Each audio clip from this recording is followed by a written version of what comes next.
ძალიან მყავს დოკუმენტური ფილმების ყურება და ეს იყო ჩემი პირველი მცდელობა მე თვითონ გადავიღო დოკუმენტური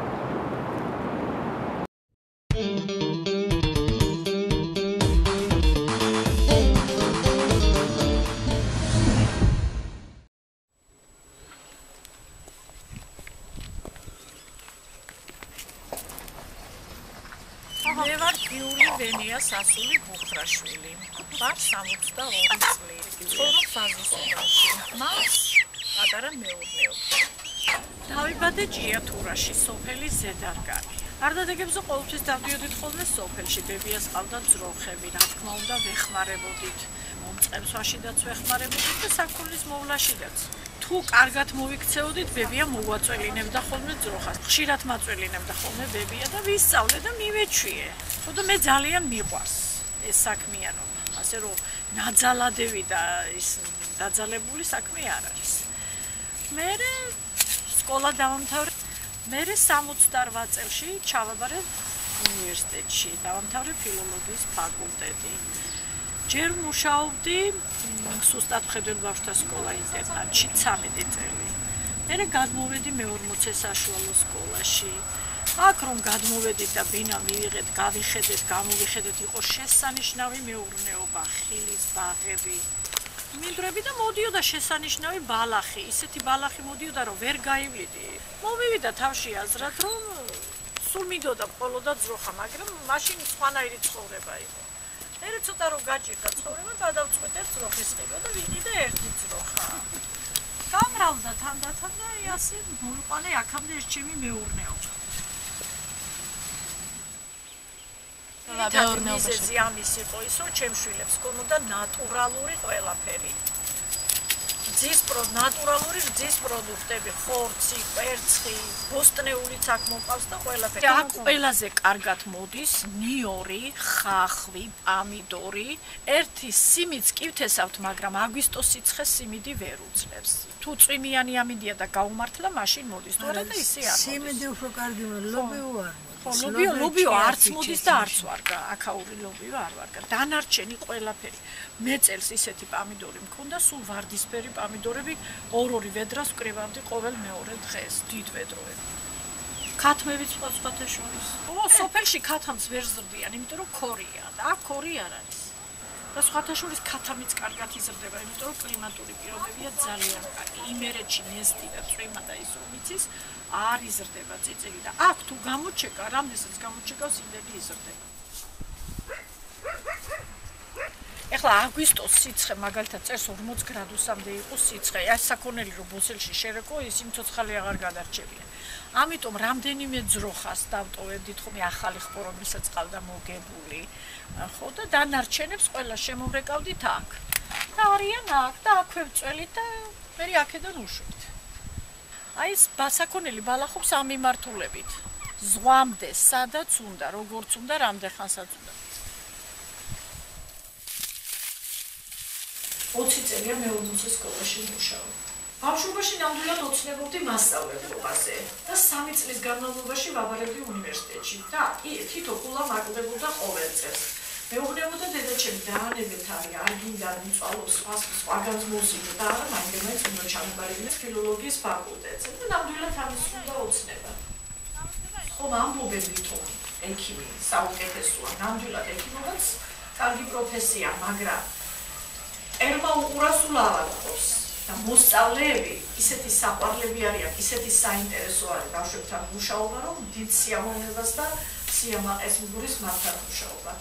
საერთოდ არასოდეს პრობლემა არ მქონია, არც ბავშვთან, არც მშობელთან, მე ასე ვთვლი ყოველ შემთხვევაში. რამდენჯერმე აი თქვათ მაგალითად მქონია შემთხვევა, რომ აი სასწავლო ნაწილი დირექტორი აი სხვა სკოლაში რომ მუშაობდა, არავითარი სურვილი არ მქონია. იმიტომ რომ დირექტორი და სასწავლო ნაწილი პროექტი მთელი დრო სკოლაში უნდა იყო და მე 3 შვილი მყავდა, თანაც ბიჭები და ამიტომ მე დილიდან საღამომდე სკოლაში ვერ ვიქნებოდი. ამიტომ არც კი მიფიქრია, აზრათაც არ მომსვლია. ჩემი შვილები იყვნენ ჩვენი სკოლის მოსწავლეები, მაგრამ მე ყოველთვის ვცდილობდი ჩემი შვილის კლასში არ შევსულიყავი, არც როგორც მასწავლებელი და არც როგორც დამრიგებელი. იქ რო ხარ, იმის მაინც აქვს შენი იმედი იმას და ისეთი არ არის რომ უნდა იყოს. თუმცა ჩემ შვილებს ეს არ ქონიათ.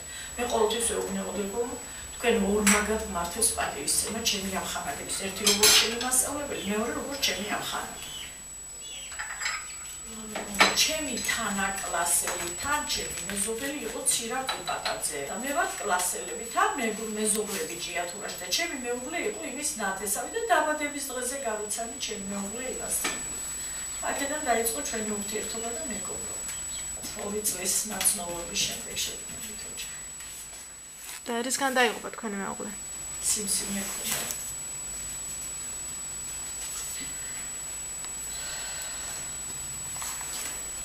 როცა ცოცხალი არ არის, ეხლა დამხმარე მყავს, მწველავიც მყავს, მწყემსიც მყავს და მე ძირითადად ამ საქმეს აღარ ვაკეთებ. ზოგიერთი ძროხა მყავს, ისეთი ადამიანს არის მის გაოცებულია ხოლმე მწყემსი რომ მოიყვანს, ადამიანივით არის. ძროხა რომ მოიგებს ხბოს, იმ პატარა ხბოს ვამწყვრევთ აი აქ. ცოტა რო წამოიზრდება ასე 6-7 თვის, მერე გადამყავს მეორე იმაში და ყველ პატარებს ვამწყვრევ, იმიტომ რომ 10 ძროხა ყავს, 5 აქეთ არის, 5 აქეთ არის. ზაფხულში 60-70 ლიტრა გვაქვს. ზე ხლიანად თელის გამოვიდა. ეხლა უკვე ნახევარი. ერთი 30 ლიტრა დღეში. მეზობლებს მიაქვს. ყიდი, ვისაც უნდა მიაქვს. იცია რომ სანდოა ნატურალურია. ყოველთვის აცრებს უკეთებთ ძროხებს, ანალიზს უკეთებთ და ვიცით რომ ჯანსაღია, ჯანმრთელია და არ გვეშინია. ამიტომ ვისაც პატარა ბავშვობაზე ვინც გიცნობს, ყველა მოდის ჩემთან. აი ჭრილები სულ ჩემები არის. აბა დროზე თქვენს ადგილებში. მოიცა, არ გადახვიდე დალები. ფეისბუქი არას უკეთ. ყველაფერს კარგად ვაკეთებთ, რას სჭირდება, კაი ბალახში ვიყვავს, ვაკეთებთ იმას, რას ამის მეპატრონეს სჭირდება და რას ჩვენთვის გამოსადეგია. რამდენ ძროხას მწყემს ავცულ? 25.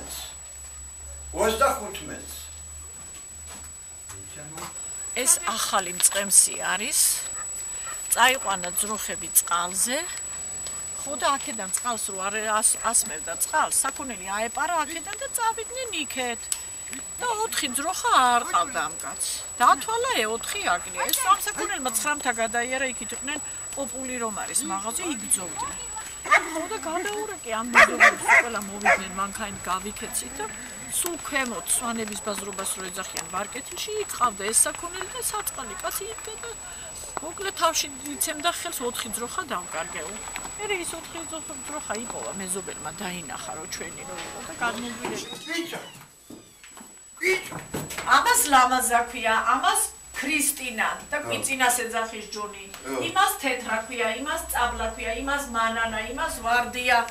ამას გრიტია ქვია, ამას ნაზო ქვია. შემდეგ ბუღას ვეძახით, სახელი არ აქვს, მერე არის მაია და მერე მიშა. რამდენ ადამიანს ჯობდეს, იმდენი გაუმარჯოს სამა, რამდენ ადამიანს ჯობდეს.